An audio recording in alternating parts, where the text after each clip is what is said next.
Coming up on Hands on Tech, we've got another bunch of questions that you have asked and another bunch of questions that I plan on answering. Stay tuned for this grab bag episode of Hands on Tech. This is TWiT.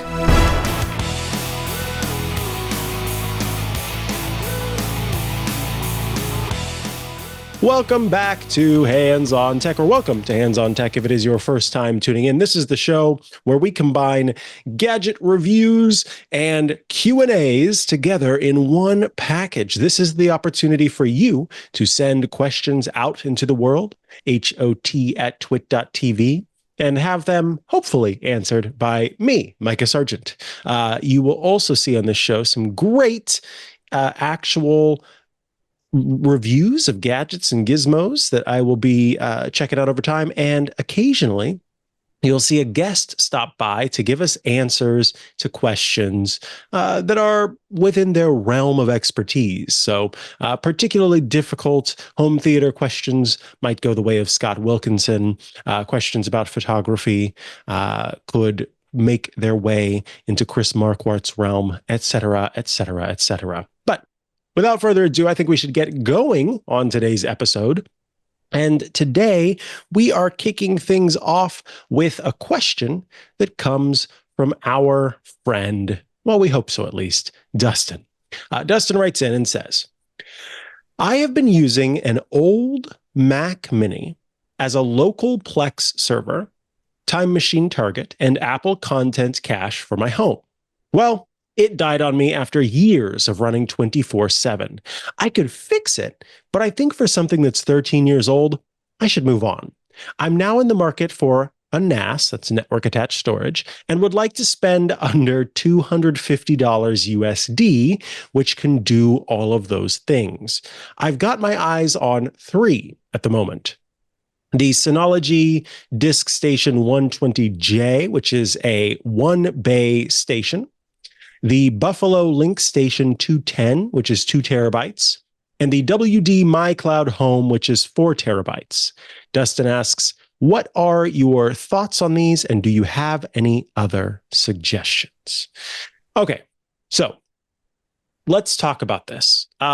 First and foremost, really awesome that you, up to this point, Dustin, had been using a Mac Mini to do so many different things. That's why a lot of people really enjoy Mac Mini as a kind of local storage and networking device. This idea of using it as a Plex server, as the Time Machine Target, and the Apple Content Cache. So when it comes to the Apple Content Cache, then what you're getting with that is not just your Apple Music library and the iTunes stuff that you have locally, but you're also getting a place where your software updates can be stored so that you don't have, if you've got like, say it's a household with 2 iPads and an iPhone, for example, you will have to download on each of those devices the iPad update for the 2 iPads and the iPhone update for the iPhone.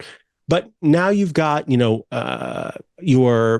significant other has an iPhone and your child has an iPhone. That's 3 iPhones all downloading that update over and over again.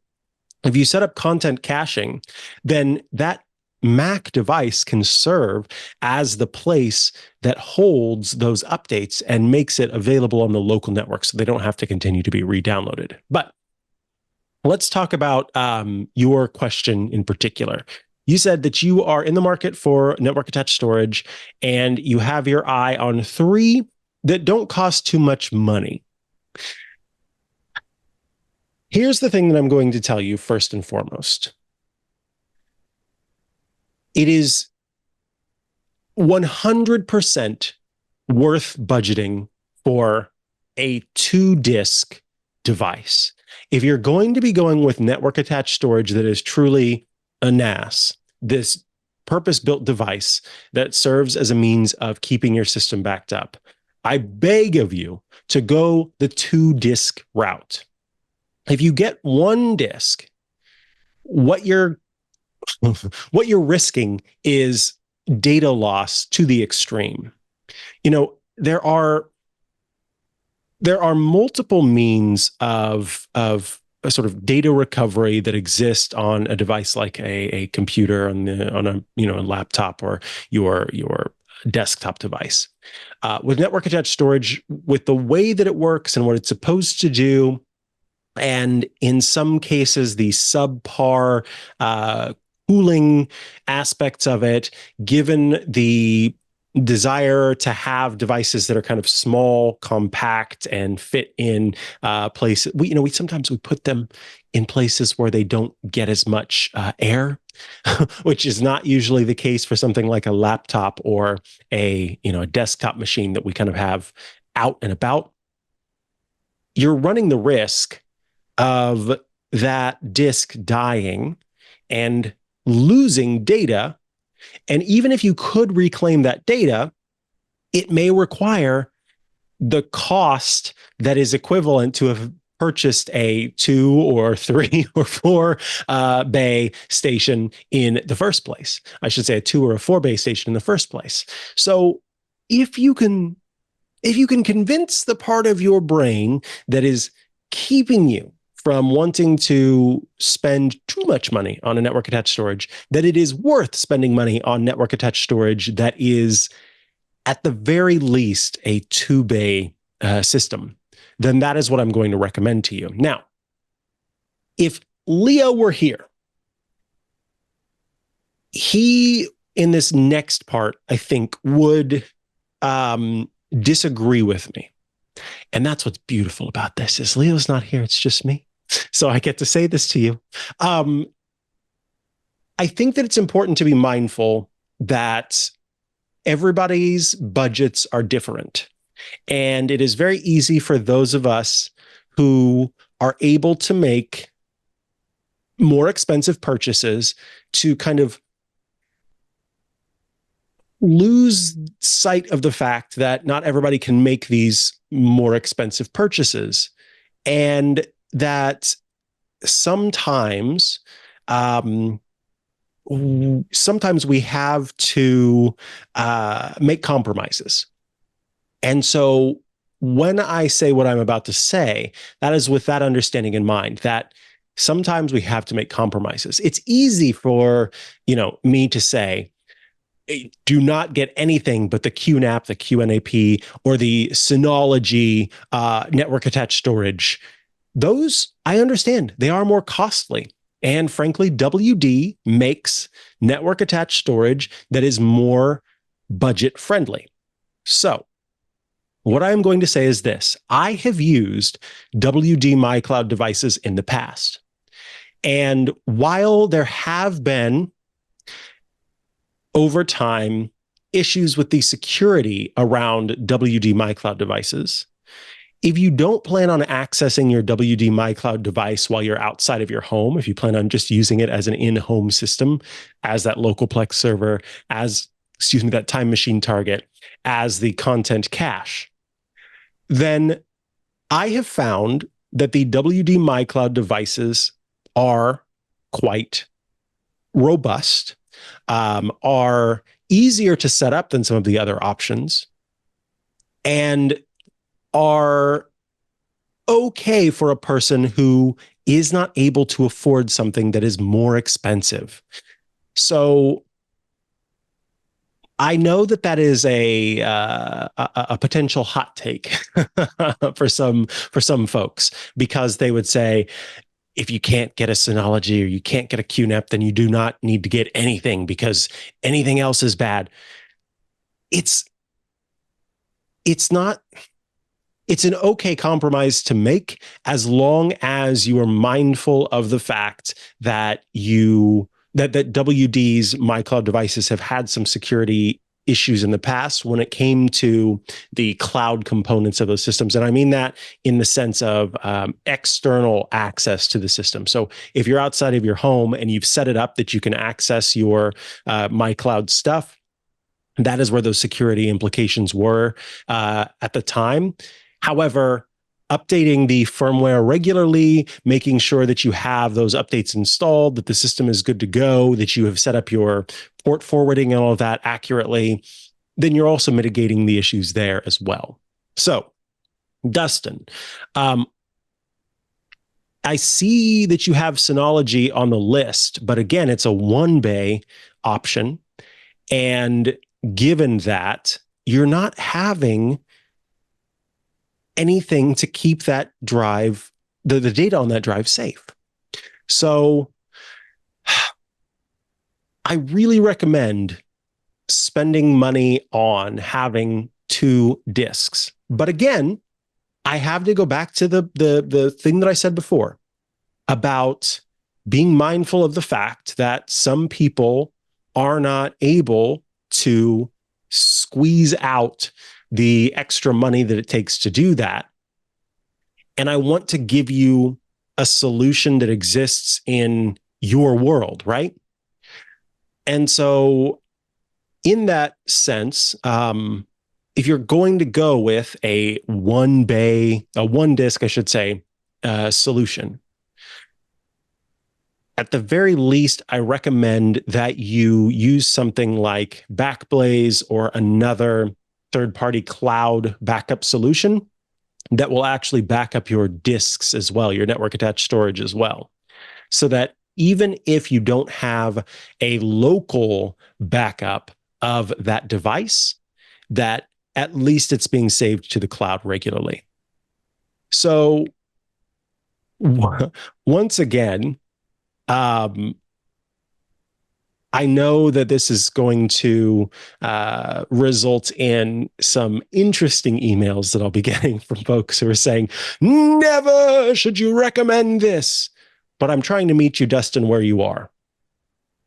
And if where you are is making a choice between 3 budget-friendly options that are only offering 1 drive, then something like a, I think $4, $5, $8 a month subscription to a backup solution that will also back up your computer, by the way, is easier to swallow for some folks than that upfront cost. So there are some things to keep in mind. I will say that and this is where I love to bring in the Discord and the general conversation, is that Synology does make a 2-bay solution that is not too expensive. Also, some older, which is probably what you found, the DS120J Synology station, and that overall, as I kind of expected, folks are saying, don't do 1-bay, don't do 1-bay, do 2-bays, do 2-bays, do 2-bays. So Dustin, I want to wish you all the best. And I hope that you can follow up to let us know what solution you decided to go with, and if we were maybe able to convince you that it is worth going for a 2-disk system as opposed to a 1-disk system. All right.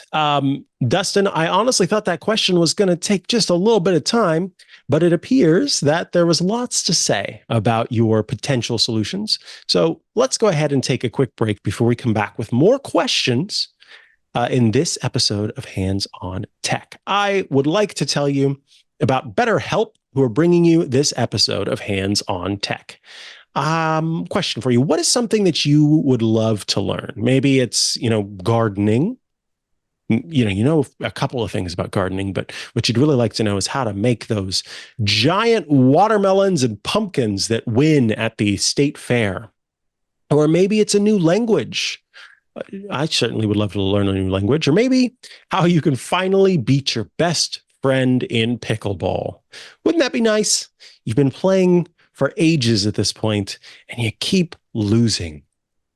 Darn it. What does it take to win? Well, as an adult, here's another question. Do you make time to learn new things as often as you'd like, or was that simply lost in childhood? Kids are always learning and growing, but as adults, honestly, We can sometimes lose that curiosity. We can sometimes lose the time. We can sometimes lose that drive to learn new things. Therapy can help you reconnect with that sense of wonder because your back to school era can come at any age. I love therapy. It's as simple as that.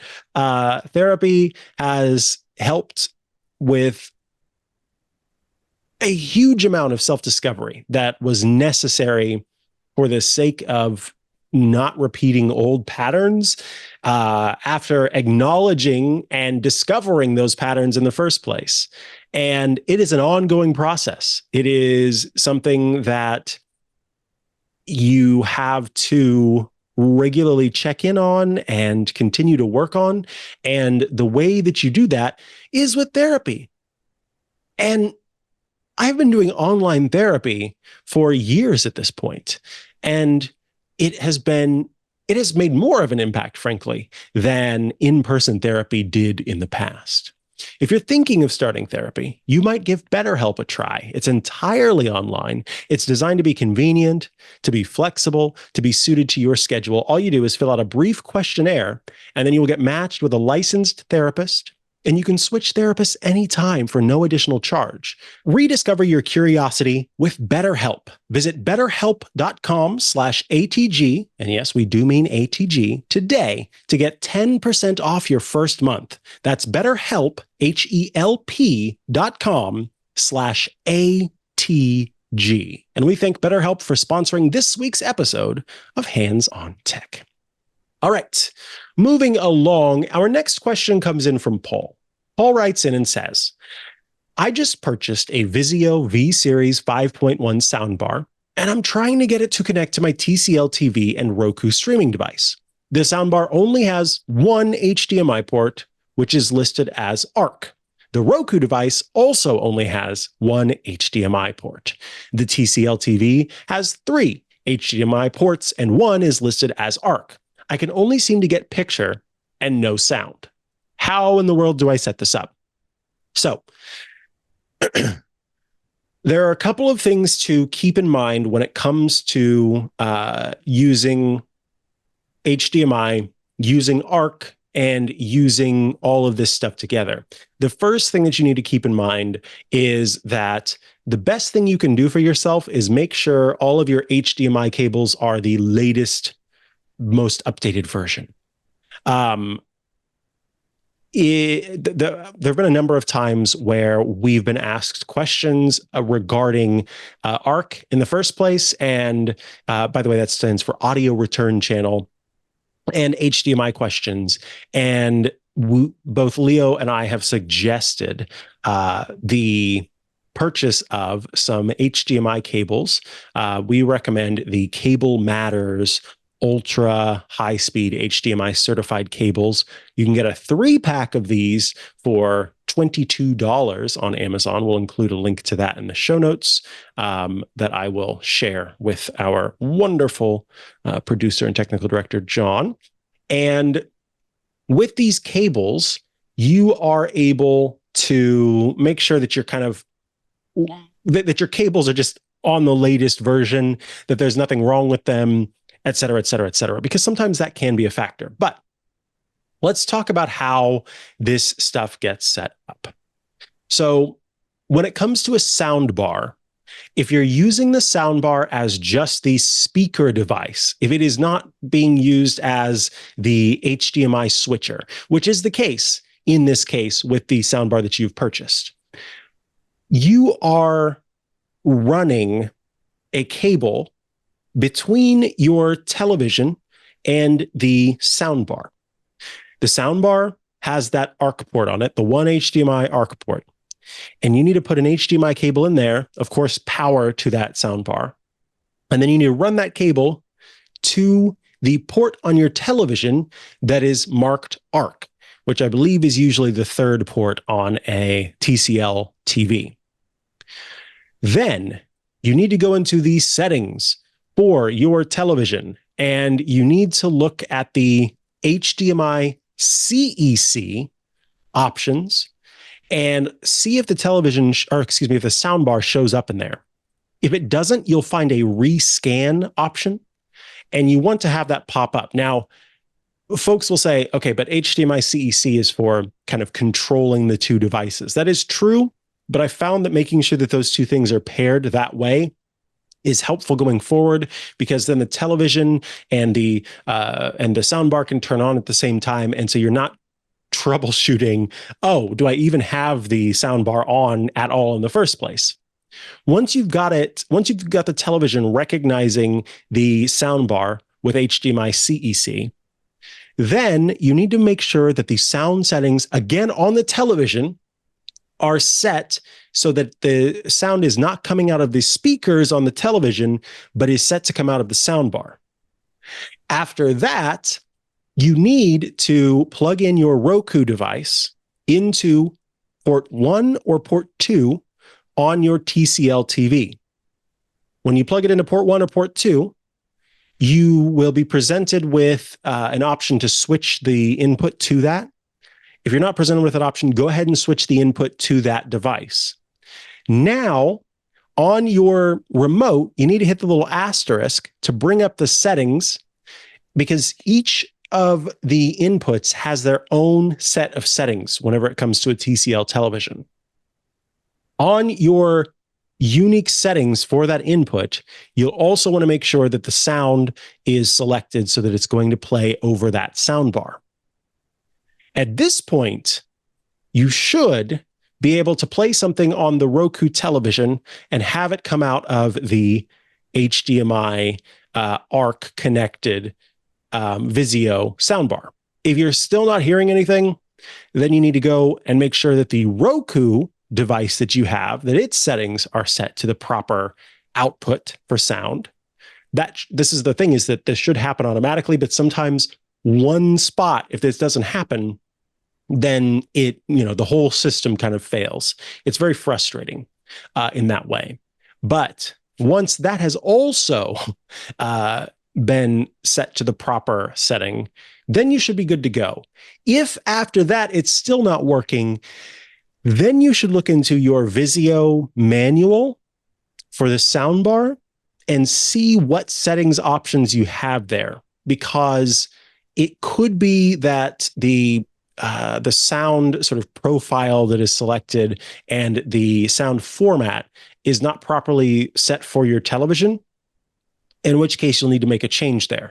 But again, much of this stuff is supposed to link and happen automatically, and it doesn't always do that. So we want to let the system work as intended by moving forward with the idea of having it do that by kind of not involving yourself in the behind the scenes stuff unless you end up needing to.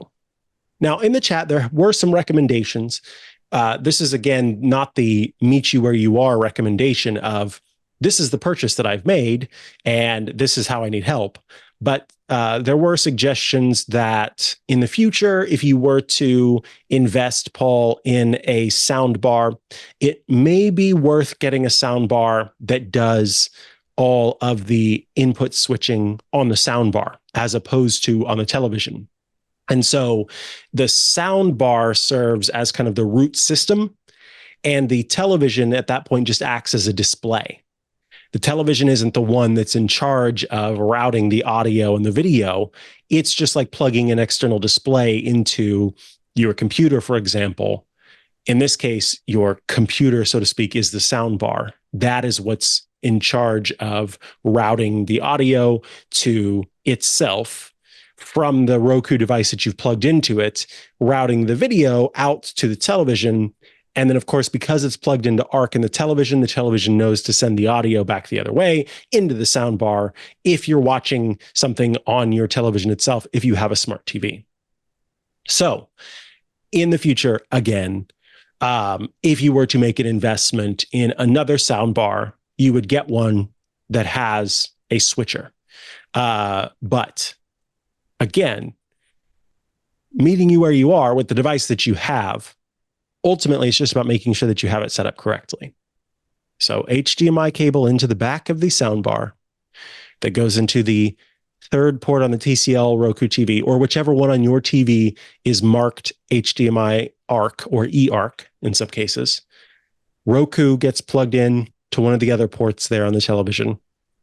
And then the television settings are properly changed so that a sound output is set to the soundbar, not to the television speakers. The HDMI CEC is synced between the two devices. And then from there, you can go on with the next steps. Paul, would love to hear back from you that it did or did not work. And again, I recommend if you want another troubleshooting step, and also just to know that you've got great cables, those Cable Matters cables are well worth the small investment. They are fantastic cables. I love that they come in 3 different colors, so you can kind of quickly tell, oh, this was running from, this was running from the PlayStation that I have plugged in because it's the blue one. And this was running to the DVD player that I have plugged, or the Blu-ray player that I have plugged in because it's the red one. Guess I'd probably do blue for Blu-ray, but you get the point. All right. Moving right along, George has written in, and George has an interesting question. George says, I have a rather large home network with about 60 devices. I have a Verizon 5G home internet router. I do not use the wireless portion of that router, but I pass it down to a Linksys router supplying both Ethernet and wireless service. This spring, I started to notice that some of my wired connections were not getting DHCP service and therefore could not get on the internet. My suspicion is one of these devices is also offering DHCP, giving me a conflict with the Linksys router. Can you suggest a simple troubleshooting tool for Mac or PC that I could use to find this rogue DHCP service? Could it be something else that is preventing internet access? So, George, here's the interesting aspect of this question. The question is, or rather, the interesting aspect is of the question, you are somehow aware that the wired connections are not getting DHCP service, the dynamic host configuration protocol, which is where IPs are assigned to a device. So you know that they're not getting IPs for whatever reason, and that is giving you the understanding that that is probably what's preventing internet access. So I have a few things to recommend and to suggest to you. First and foremost, it doesn't require a troubleshooting tool. It simply requires going into the settings for that Verizon 5G home internet router, that device that Verizon gave you.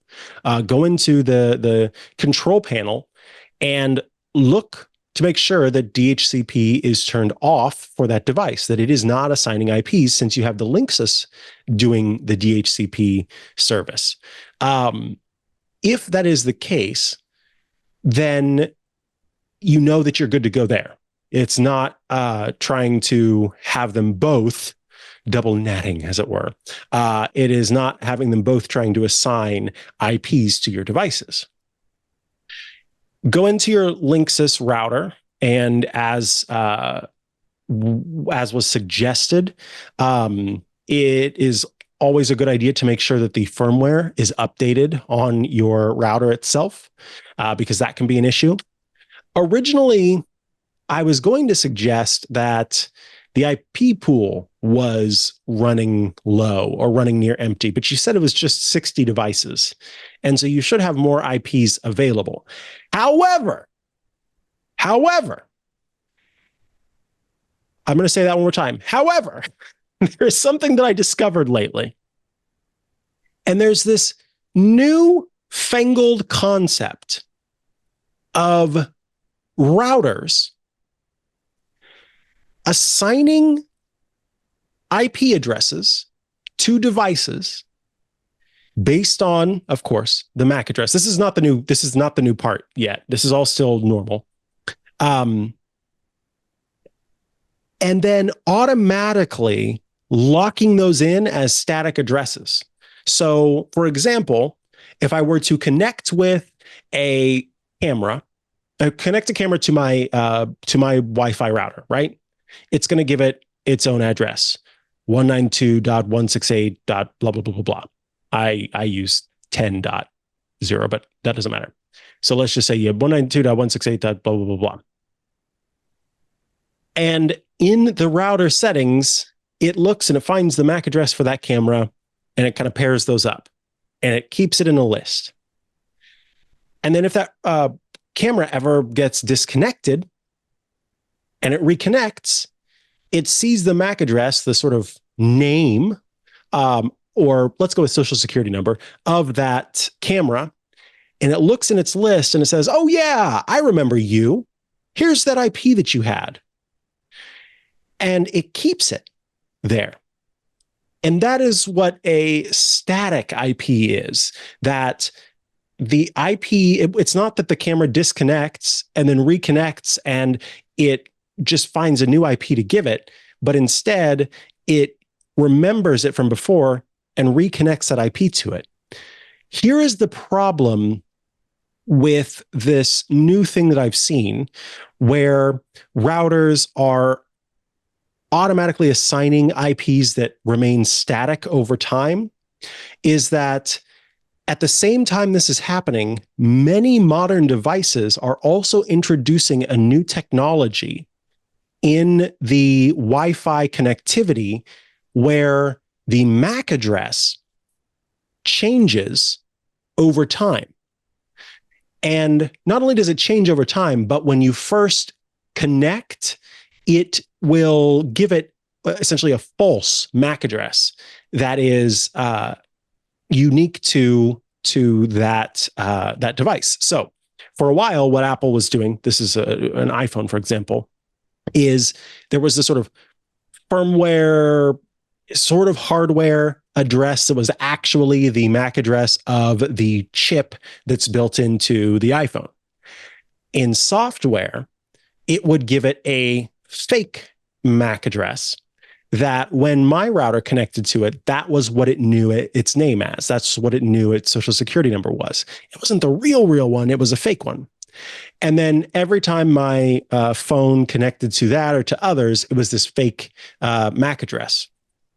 More recently, devices have started to shift those MAC addresses even more frequently over time, so that not only is it not the sort of nearly hardware encoded MAC address, but it's not even the one fake one that was created. It's a fake one that changes and changes and changes and changes. And they did that because routers were being used to kind of track a device. So every time I connected, then it could look at what my specific phone with its known identity was, doing while it was on the network. So to introduce a better privacy system, let's have that person's name change over time. Their social security number, I forgot that I keep using that as a metaphor, change over time, so that at no point can the router really know for sure that that is that device. Routers started identifying these as private devices. And depending on the settings of your router, if you have that static IP system going, it might start to fill up 5, 7, 10 static IPs all assigned to what is actually just one device, but its MAC address keeps changing, so it thinks it's a new device every time and holds on to that IP for that device.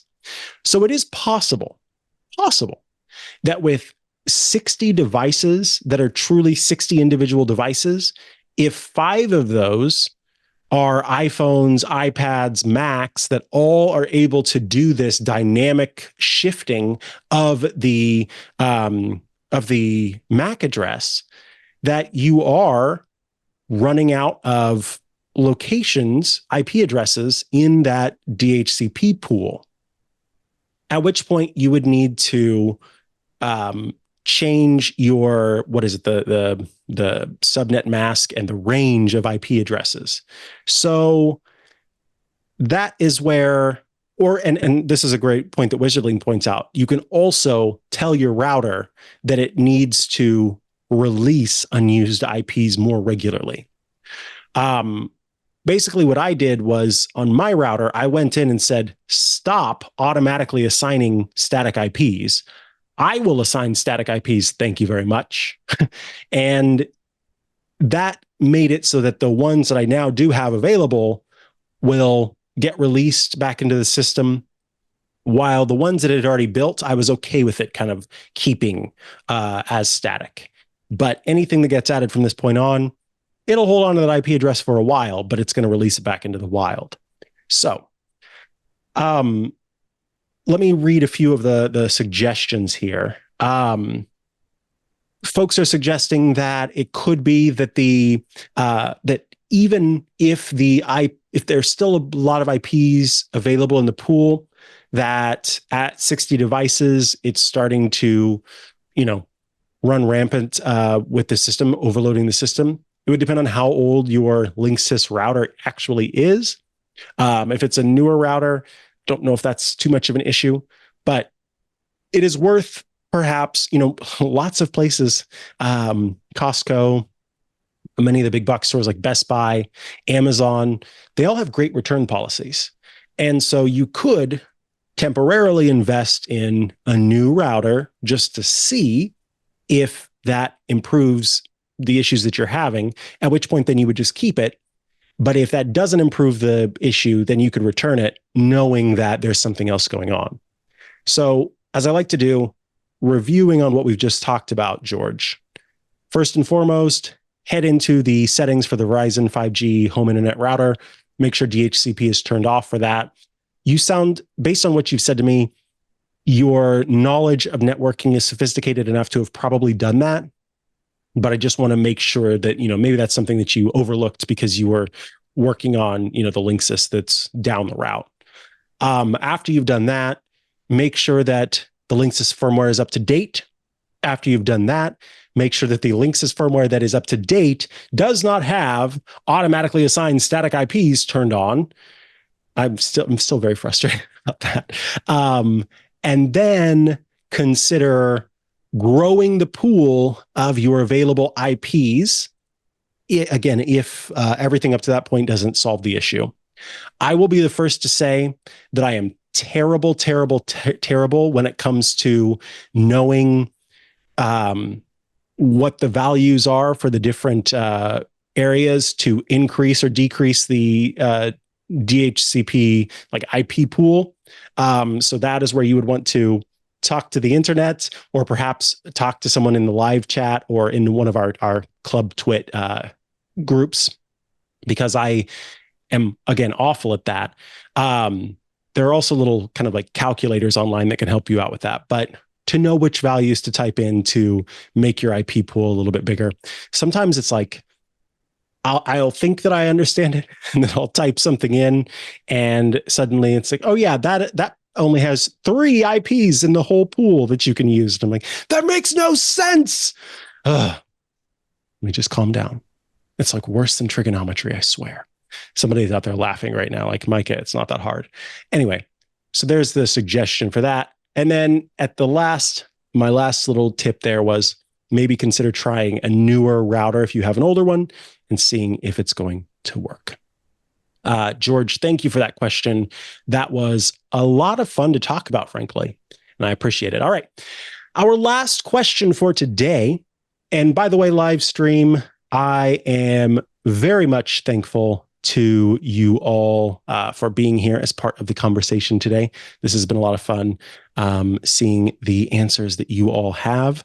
And that is not just the folks in the Club TWiT Discord. It is also the folks across the web who are watching in places like Twitch and YouTube Live, who are joining us, although Restream did just log me out, and now it's asking me to select photos of motorcycles and traffic lights. So we'll get back to that as well. All right.